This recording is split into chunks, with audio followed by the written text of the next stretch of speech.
There's two ways or systems that I use to remember which walls are which. In the midesophageal views, one of the ways that you can do it is by looking at the right side of the image.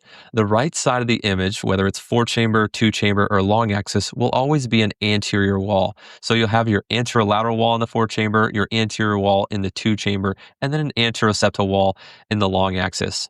The other method I use, and this is more globally when I'm doing TE exams, especially when I was learning a number of years ago, is to imagine seeing the picture on the right and imagine your thumb is consistent with the right side of the TE image and is always oriented like this when the omniplane angle is 0. So just as you see here, it's essentially a TE probe going down, casting out this 2D image, and your thumb will always be the right side of this image. So another way to look at it is in this image where your thumb is the right side, that's the 0-degree angle.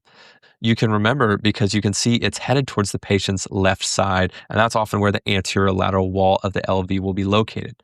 As you change your omniplane angle, your thumb will become more vertically oriented, and that's would point to where the anterior wall would be located. And then as you continue the omniplane angle towards the long axis, that's what we're pointing towards the right ventricle where the anteroseptal wall would be located.